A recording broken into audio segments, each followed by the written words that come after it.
Olá, queridos amigos do Mensageiros da Paz. Esse é o ano 2021, quando nós poderemos, se Deus quiser, voltar a nos encontrar presencialmente. Falta pouco para que nós possamos fazer as nossas reuniões de volta de forma presencial. Acredito que todos nós estamos ansiosos por esse momento. Enquanto isso não é possível, nós vamos nos comunicando, levando a mensagem do Cristo por essa abençoada ferramenta que é a internet, mas todos nós sentimos muitas saudades de nos reunirmos, de nos encontrarmos no nosso centro espírita e também receber presencialmente lá o amparo, o consolo, a inspiração dos nossos irmãos maiores do plano espiritual, os mensageiros do Cristo, os mensageiros da paz. E hoje nós vamos conversar um pouquinho, sobre o nosso progresso. O que é o nosso progresso? Como ele se dá? E não apenas do progresso em si, mas da velocidade do nosso progresso. Nós podemos progredir mais depressa? Nós podemos acelerar o nosso progresso? Ou existe um tempo pré-determinado para que nós possamos progredir? Todos nós. Nós podemos progredir uns mais depressa, mais rápido do que os outros? Ou nós precisamos esperar para que todos progridam ao mesmo tempo? Como estamos encarnados na Terra, e a Terra vem em um progresso constante, especialmente agora, quando nós estamos saindo de um mundo de provas e expiações para um mundo de regeneração, podemos nós progredir mais depressa do que o próprio planeta? É-nos permitido que nós alcancemos esse progresso de forma mais rápida do que o próprio planeta? Nós podemos alcançar essa transformação interior dos nossos corações de forma mais rápida do que a transformação planetária de um mundo de provas e expiações para um mundo de regeneração? Como se dá esse progresso? Claro, nós podemos escolher nas nossas vidas progredir nesse ritmo, no ritmo do mundo, no ritmo dos outros, da média. Nós podemos progredir pelas nossas experiências, pelas experiências dos outros. Disse que o sábio aprende com a experiência dos outros e o imprevidente com as próprias, com os erros, melhor dizendo, dos outros, e que o imprevidente aprende com os próprios erros. Mas ainda que nós, cientes dessa verdade, ainda que nós escolhamos progredir ou nos transformar levando em consideração a experiência e os erros dos outros, como um sábio, ainda assim seria essa a única ferramenta de progresso nas nossas vidas? Ou o estudo consciente, disciplinado, sério, poderia nos ajudar a vencer essa única forma, a superar essa única forma de progresso que seria pela experiência própria ou mesmo a dos outros? É certo que o estudo é preciosa ferramenta quando nós falamos do nosso próprio progresso. Através do estudo, nós podemos nos livrar de infinitas experiências infelizes, de inúmeras aflições, porque estudando de forma consciente e disciplinada, nós poderemos então escolher os nossos caminhos que estejam de acordo com as leis de Deus, com as leis que regem o universo, com as leis soberanas da vida. Nós podemos, com o conhecimento, escolher que caminho tomar. E então, nós poderemos por assim dizer, nos livrar de tantas aflições, de tantas dores, pelo estudo consciente. E nós precisamos do estudo nas nossas vidas desde que chegamos na Terra. Todos nós precisamos, ainda quando a soubermos falar, porque os nossos pais, os nossos amados nos ensinaram, nós precisamos do estudo desde o aprendizado da escrita. Nós precisamos estudar. E por isso vamos para as escolas, para a alfabetização e depois para o ensino fundamental, para aprender a base das ciências, a base do conhecimento humano disponível para nós aqui na Terra. Nessa época, nesse início, nós de vida no estudo, vida estudantil, nós vamos para a escola mais pela vontade dos nossos pais, mais para encontrar os amigos, nos divertir, para ter uma vida social, do que propriamente por amor ao estudo. Mas conforme o tempo passa, que nós saímos do ensino fundamental, que nós entramos no ensino médio, nós percebemos que nós precisamos dar rumos, diretrizes às nossas vidas. E então, nós buscamos estudar com mais afinco para, quem sabe, passar num vestibular ou até aprender mesmo aí no ensino médio uma profissão que possa nos trazer o sustento digno para as nossas vidas, da nossa família. Então, nós temos como objetivo, nesse caso, o aprendizado dessa profissão, o desenvolvimento de habilidades que nos possa trazer o sustento do corpo físico através do trabalho, ou nós buscamos entrar numa universidade e estudamos no ensino médio com afinco para que esse objetivo das nossas vidas possa ser alcançado, quem sabe, um diploma, um nível superior, e depois de concluirmos, nós buscamos entrar no mercado de trabalho, buscamos um trabalho digno que nos proporcione aquilo que nós queremos para as nossas vidas, e muitos de nós estudam com verdadeiro afinco para concursos, por exemplo. O que nos motivaria, então, olhando para essa nossa jornada, desde que nós começamos lá na alfabetização, até quando nós nos dispomos a estudar para um concurso, por exemplo, onde nós encontramos motivação para isso tudo? Para o estudo acadêmico, normalmente nós encontramos a motivação na nossa vida material. Nós podemos mensurar, por assim dizer, o resultado do nosso esforço, o resultado do nosso estudo. Se nós estudarmos com disciplina, com afinco, nós poderemos ter uma profissão. E nós sonhamos com isso, com o resultado de que essa profissão, essa formação, pode trazer para as nossas vidas.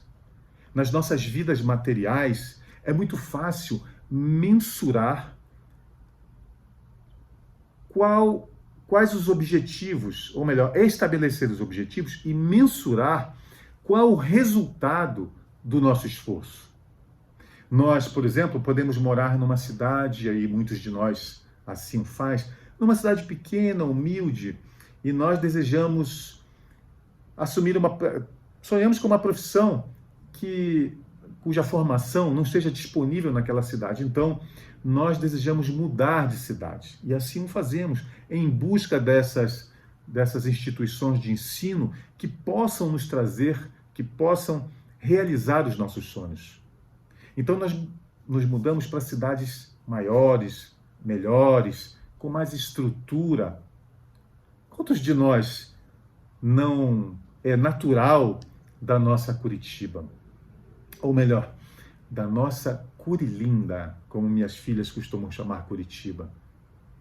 Nós mesmos viemos lá de Belém do Pará, lá do norte do nosso país, e nos encantamos com a beleza, com a organização, com o desenvolvimento social da nossa amada Curilinda. Não deixamos de amar a nossa cidade, claro, mas Quantos de nós não buscam uma vida melhor, com mais estrutura, com mais segurança, uma casa nova, ou uma casa estruturada, que possa nos trazer conforto, segurança, um móvel novo? Todos nós buscamos como objetivo nas nossas vidas essa segurança, esse conforto, esse bem-estar para nós e para a nossa família. Por isso, com relação à vida material, é muito fácil mensurar o que nós podemos conseguir se nós estudarmos, se nós nos dedicarmos ao nosso estudo. É muito fácil mensurar na nossa vida material o resultado do nosso esforço. E isso nos dá imensa motivação. Aqueles que estudam para um concurso, quantas vezes fazem o exercício da visualização? Muitos usam como estratégia pregar na parede do local onde estudam o que elas podem conseguir se obtiverem êxito no estudo, na formação, no concurso.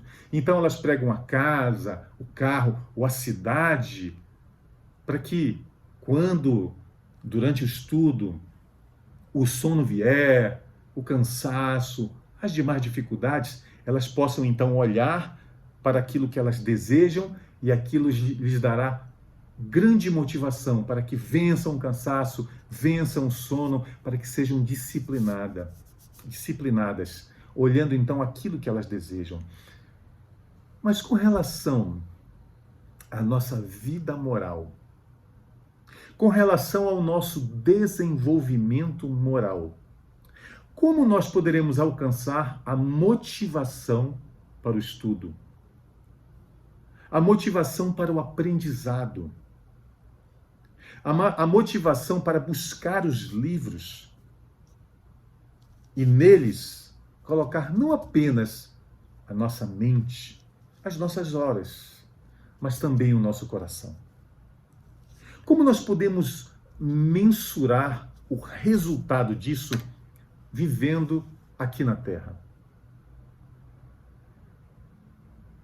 Se, com relação à nossa vida material, isso é fácil e se faz de forma objetiva e clara, nem sempre isso se dá com relação à nossa vida moral.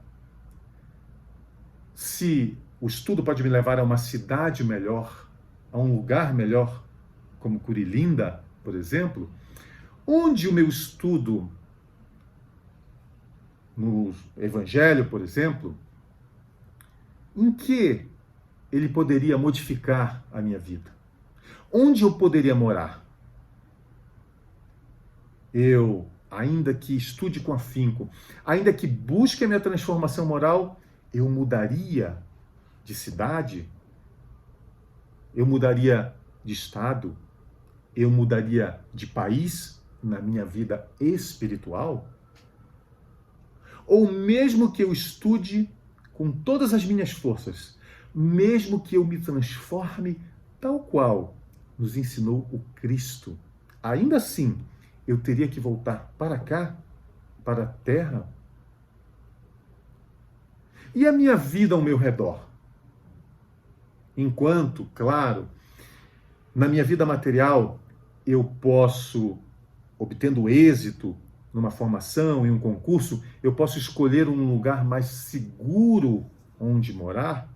Com relação à minha vida moral, eu poderia, digamos que, escolher onde morar e com quem nos relacionar? Haveria alguma melhora com relação às pessoas que se relacionam comigo se eu fizer a transformação moral no meu coração? Quem seriam as pessoas que habitariam ao meu redor se eu verdadeiramente buscar essa transformação moral no meu coração? Se eu buscar verdadeiramente evangelizar o meu coração? As pessoas ao meu redor, elas mudariam da mesma forma que eu? Kardec nos diz que são duas as origens das aflições que podemos passar aqui na Terra. No capítulo 5 do nosso Evangelho, Kardec nos diz que as origens das nossas aflições estão nas vidas anteriores e na vida atual, mas que a natureza das nossas aflições estão na vida material e no convívio com os maus. Na vida material e no convívio com os maus está a natureza das minhas aflições. Então, se eu estudar, se eu me empenhar na minha transformação, se houver realmente uma transformação moral na minha vida planejada, através do estudo, da vivência, das escolhas que eu possa fazer em função do estudo, eu teria que voltar para a Terra?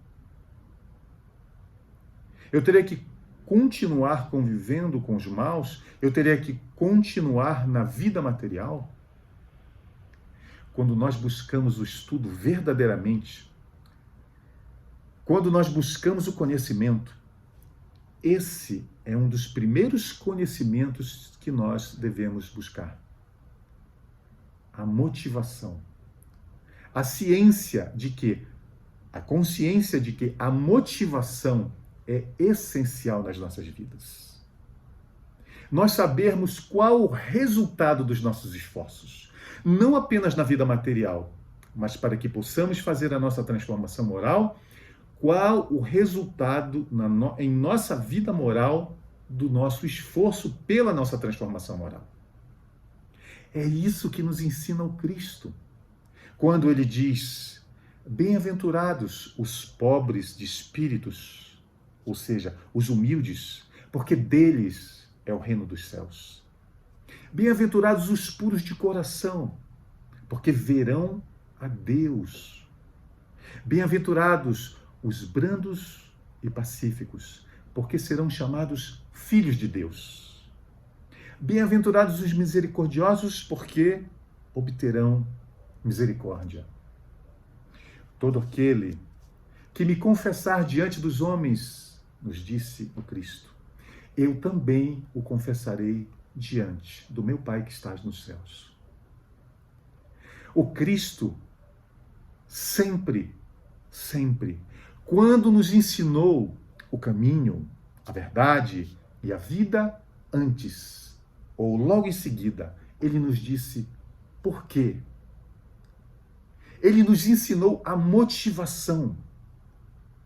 Jesus nunca nos fala das leis de Deus, de nossa transformação, sem nos falar que motivação nós teremos para a nossa modificação, para buscarmos esse reino dos céus, a construção desse reino dos céus dentro dos nossos corações. O Cristo sempre nos ensinou como nos transformar, mas sempre nos ensinou de igual forma e em conjunto por que nos transformar, nos mostrando de forma objetiva o porquê de nós o seguirmos, o porquê de nós buscarmos a verdade nele. É essa motivação que nós precisamos aprender e que Kardec nos vem ensinar de forma tão clara e tão objetiva, em complemento e aprofundando os ensinamentos do Cristo. Kardec não nos ensina apenas o aprofundamento nas máximas, na moral do Cristo, mas também o aprofundamento na motivação que o Cristo nos traz. Quando Kardec nos propõe o Evangelho segundo o Espiritismo, a própria estrutura, que não tenhamos dúvida, foi estabelecida pelo próprio Cristo. Quando Kardec estrutura o Evangelho, antes de ele nos falar das bem-aventuranças, do bem-aventurados os humildes, os pobres de espírito, os puros de coração, os brandos e pacíficos, os misericordiosos, antes de ele nos ensinar que não há caridade, não há salvação fora da caridade, antes de ele nos ensinar o sede perfeito no nosso capítulo 17, antes de tudo isso, antes de nos ensinar o caminho. O nosso Evangelho, segundo o Espiritismo, é estruturado de forma a que já no capítulo 3, Kardec nos mostra qual é a nossa destinação se nós seguirmos o que virá adiante. Ou seja, antes de nos ensinar o como fazer para nos transformarmos, Kardec nos ensina o resultado. Antes do ensinamento propriamente dito, ele nos mostra a motivação. Qual o resultado de nós seguirmos o Cristo? Qual o resultado nas nossas vidas se nós escolhermos viver de acordo com os ensinamentos do Cristo? Se nós não tivermos motivação nos nossos corações, nós apenas refletiremos. Refletiremos sobre os ensinos do Cristo. Refletiremos sobre a moral do Cristo, mesmo sobre a doutrina espírita. Refletir, refletir e refletir. Não é isso que tanto ouvimos hoje, no início da fala, no início dos estudos na doutrina espírita, ou mesmo em outras doutrinas religiosas, cristãs? Não é assim que muitas vezes nós começamos as nossas próprias orações em conversa com o nosso Criador, em conversa com Cristo, com os nossos superiores, que as nossas reflexões, que possamos refletir sem a motivação verdadeira que Kardec nos coloca no nosso Evangelho, na estrutura do nosso Evangelho, a motivação antes mesmo do próprio caminho. Sem essa motivação, nós jamais passaremos de apenas reflexões. Porque nenhuma consequência moral essas reflexões terão nas nossas vidas sem a motivação verdadeira, sem a fé na vida futura. Kardec nos diz mesmo que a fé inabalável, ela só é possível com a crença na vida futura. Por isso, essas reflexões precisam dizer fundo aos nossos corações. Ou, sem essa motivação, sem a consciência de qual será o nosso destino se nós verdadeiramente seguirmos o Cristo, sem esse conhecimento, nós talvez nem sequer consigamos refletir no sentido que nós usamos nas casas espíritas, nas preleções do Evangelho, quando nós acreditamos que o refletir tenha o significado único de pensar, de matutar. Na verdade, essa palavra refletir tem um outro significado, que é o de ricochetear, de repulsa. Então, quando esses conhecimentos chegam até nós, se eles não falarem fundo aos nossos corações, essas reflexões não trarão qualquer consequência nas nossas vidas morais. Nós passaremos a vida tão somente a ouvir, a estudar, a pensar, a refletir, matutar, mas até meditar, mas sem consequências morais. É claro que nós podemos dizer, mas é difícil, os ensinamentos do Cristo são muito profundos. Os ensinamentos de Kardec também, porque afinal são os ensinamentos de Kardec, dos espíritos, o aprofundamento da própria moral do Cristo, que já é tão profunda. Existem muitas dificuldades, claro que existem. Existem dificuldades externas até, dificuldades físicas para o nosso estudo com afinco, para o nosso estudo disciplinado e consciente, claro que existem. Existem dificuldades físicas. Quem conseguiria estudar com afinco sentindo fome, sede ou frio?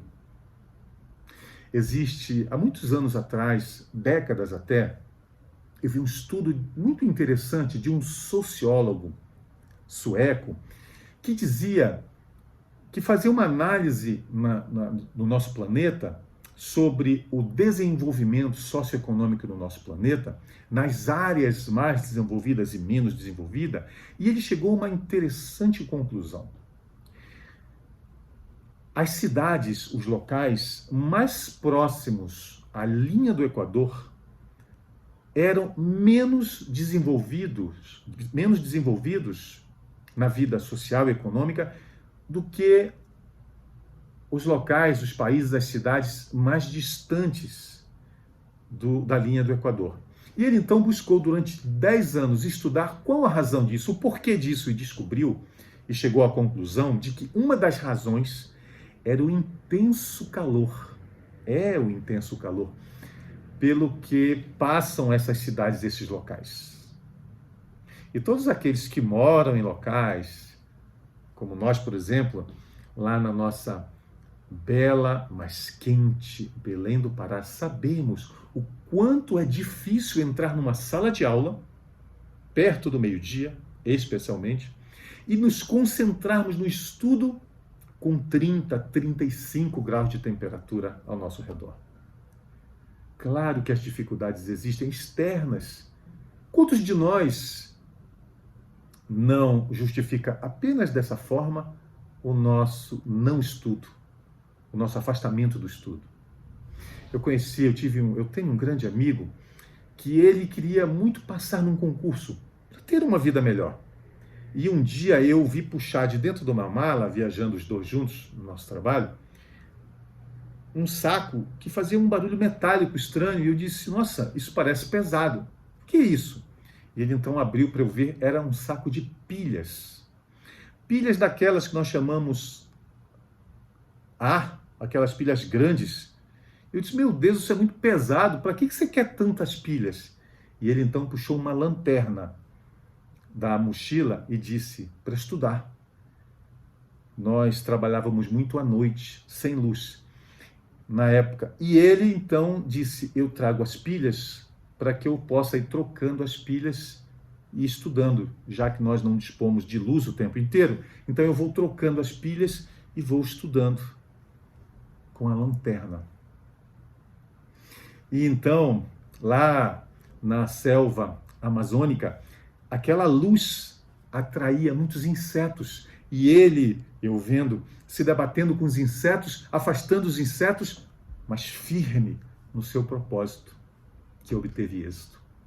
Ele passou num concurso e hoje trabalha no lugar dos sonhos, que ele tanto queria para a vida dele e para a família dele. E por que nós dizemos: na minha cidade não tem centro espírita, mas e agora, com a internet, os centros espíritas? Por que não?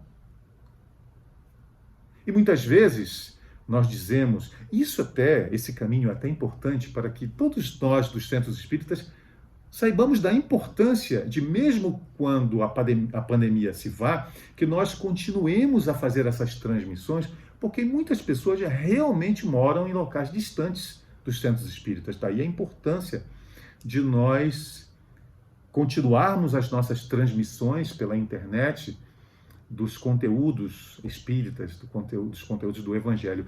Mas muitas pessoas, passada a pandemia, vão dizer: já que isso está sendo transmitido, para que ir no centro espírita? Eu vou ficar de casa, vendo as palestras, de casa, participando dos grupos de estudo, mas e os nossos superiores? E a ambiência espirituais? E a ambiência da casa espírita? Nós vamos abrir mão da ambiência da casa espírita, da presença dos mentores espirituais, dos prepostos do Cristo, dos mensageiros do Cristo, pelo conforto das nossas casas, porque podemos olhar pela internet? Mas o meu esposo não deixa, a minha esposa não deixa. Em quantas famílias nós vemos que realmente existem aqueles que não estão muito interessados no próprio progresso, estão como que ainda indiferentes ao próprio progresso e impedem do marido, da esposa ir até a casa espírita. Eu tenho um amigo que diz sempre para a esposa, chega de casa espírita, afinal de contas, é muita reza, ele diz para ela. Você quer ir à casa espírita toda semana? E um dia eu disse a ele, mas toda semana é muito? Claro que é muito, ele disse. Eu disse, e que tal se nós escolhêssemos então, já que o pão do espírito seria muito, uma vez por semana, que tal então nós também fazermos o mesmo com o pão do corpo, uma vez por semana? E ele, amante de uma boa comidinha gostosa, olhou para mim e disse, não, pelo menos uma vez por dia, né? Ou várias vezes por dia é necessário alimentar o corpo. E eu disse a ele, claro, da mesma forma que é necessário alimentarmos o nosso espírito. Existem sim dificuldades externas, mas nós podemos sempre vencê-las, com esforço, com determinação, com disciplina, porque as maiores dificuldades, na verdade, são as dificuldades internas. Eu não quero. Essa é a primeira. Com aqueles que são rebeldes ou mesmo indiferentes com as suas próprias destinações, eu não quero e eu tenho esse direito. Não são vocês, espíritas, que falam que nós temos o livre-arbítrio? Temos. Então, eu posso não querer? Claro que pode. Somos poderosos, podemos até nem querer o nosso próprio progresso. O que nós não podemos é deixar de arcar com as consequências da nossa indiferença ou de nossa rebeldia. Podemos não querer sim, mas todas as vezes que algo acontece nas nossas vidas, precisamos lembrar, somos os arquitetos, os artífices da nossa própria existência. Portanto, os responsáveis por tudo que nos aconteça nas nossas vidas. Nós podemos sim escolher pelo nosso livre-arbítrio, nós podemos escolher quando evoluir. Mas nós não podemos escolher não evoluir. Nós podemos fazer em dezenas, quem sabe, em centenas de encarnações, o que nós podemos fazer em uma encarnação. Nessa encarnação. Podemos escolher. Nós podemos escolher sempre quando evoluir, mas nós não podemos escolher não evoluir. Ah, então tá bem, se nós precisamos evoluir de qualquer jeito, então tá bem, mas calma. Passo a passo. Afinal de contas, a natureza não dá saltos. A natureza não dá saltos.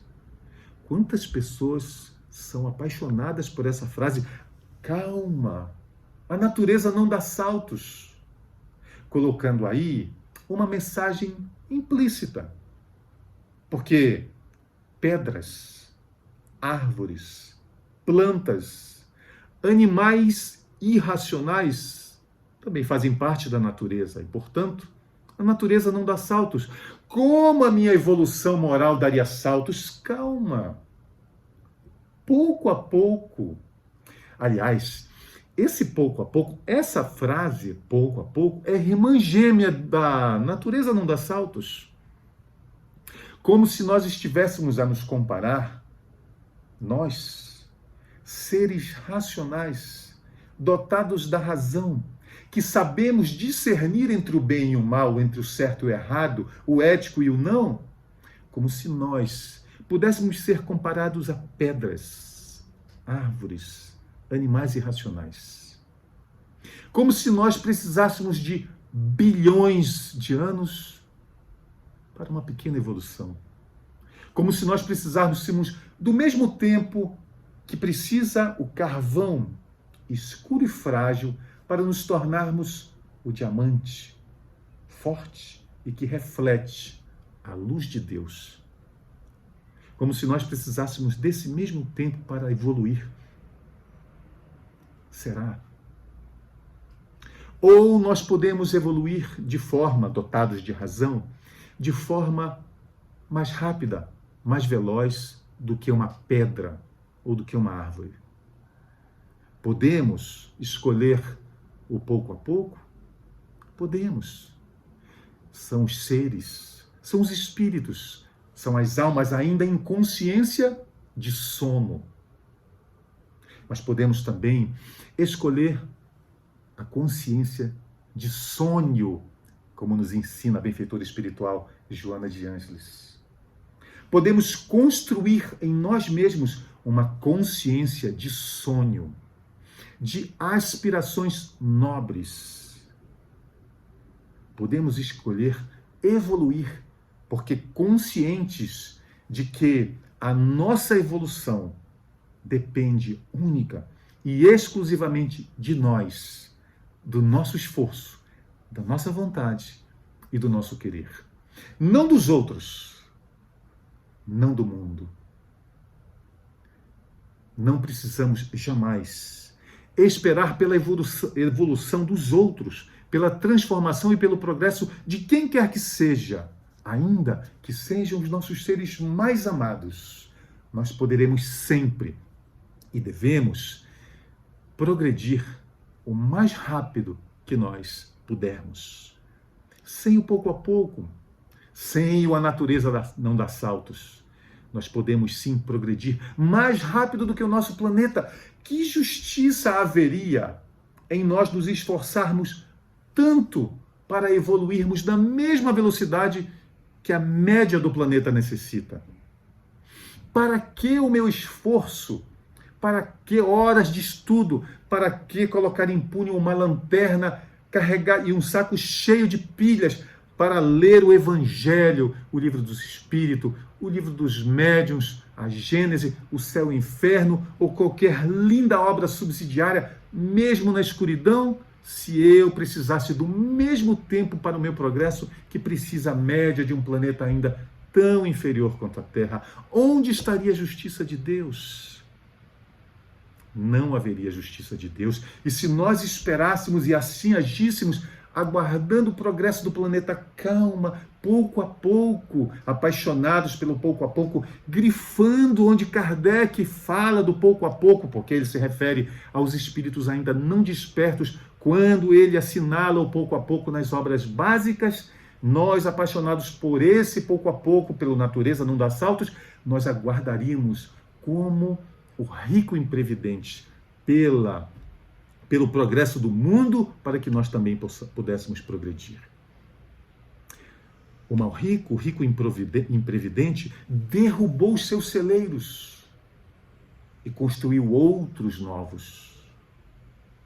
E pensando, consigo mesmo disse: tendes muito para muitos anos.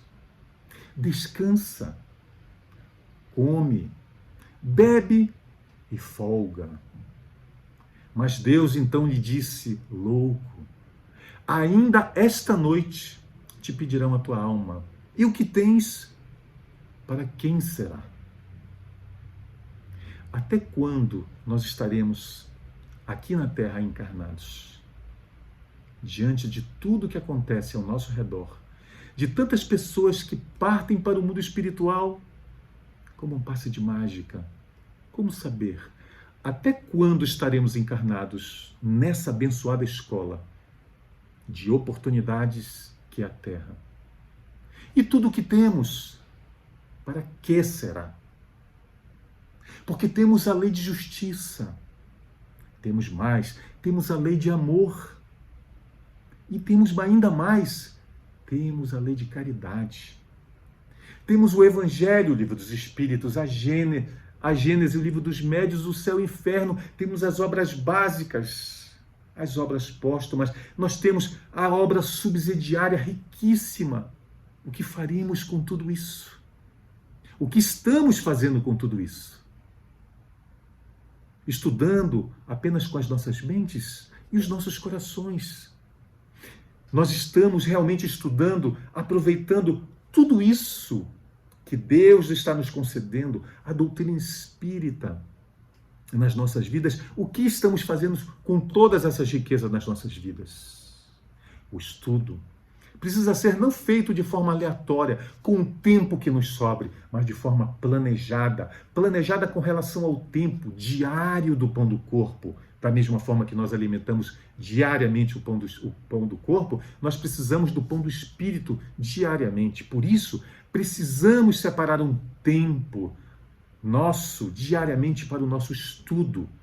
Esse é o planejamento, é o planejar em que tempo, planejar que obras eu estudarei. Não estudar aleatoriamente, que obras eu estudarei, que obras falam inicialmente mais forte ao meu coração, o que eu quero conhecer, a vida no mundo espiritual e as leis que regem essas relações entre o mundo físico e o espiritual. André Luiz, 13 obras maravilhosas, Nosso Lar, Os Mensageiros, Missionários da Luz, Obreiros da Vida Eterna, 13 obras maravilhosas que nos ensinam sobre a vida no mundo espiritual. Romances que digam, que falem aos nossos corações, Emmanuel, Chico, Paulo Estevão, há 50 anos, há 2000 anos, Ave Cristo, Renúncia. Quão lindas são essas obras, que falam fundo nos nossos corações. O domínio de nós mesmos, a autoconquista,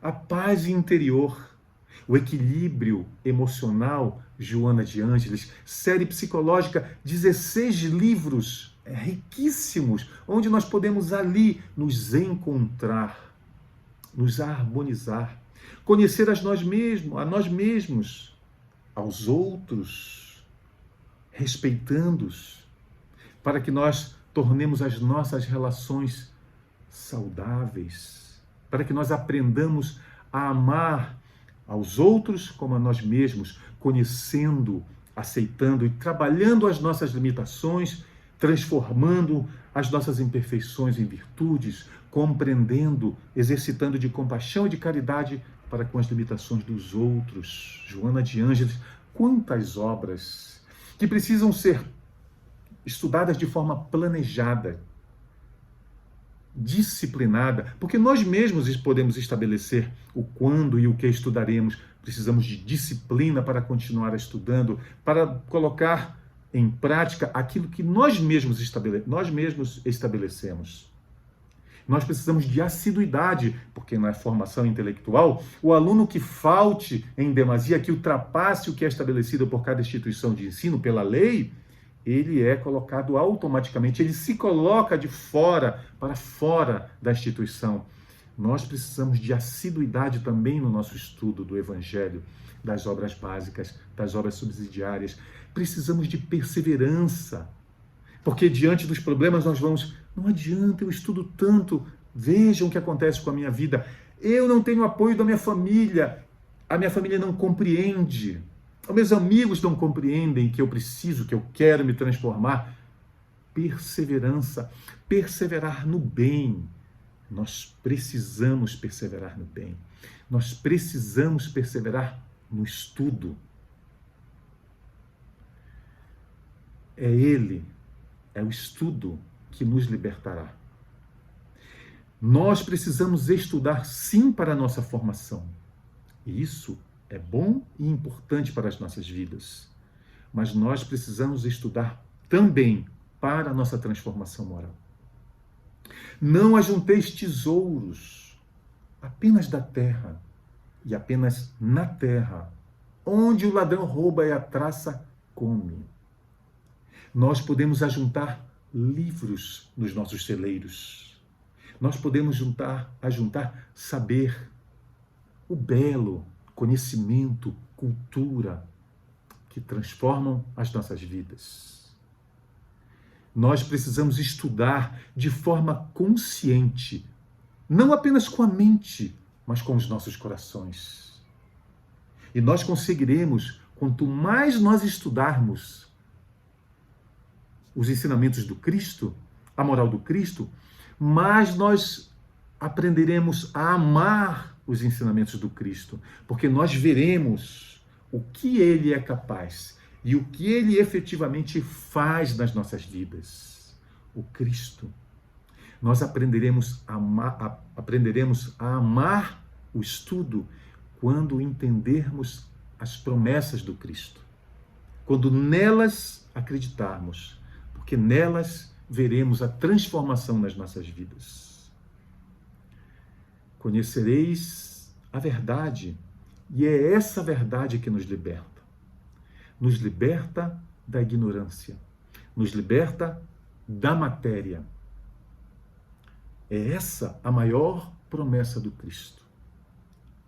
Até onde podemos chegar vivendo aqui na Terra? Qual o progresso máximo podemos alcançar vivendo na Terra? Se daqui nós não poderemos nos transformar em espíritos puros, conforme nos assevera destinação final de todos nós, conforme nos assevera Allan Kardec no Livro dos Espíritos, se daqui nós não poderemos atingir a condição de não mais encarnarmos de espíritos puros, muito longe nós poderemos ir nessa encarnação, no momento, no agora.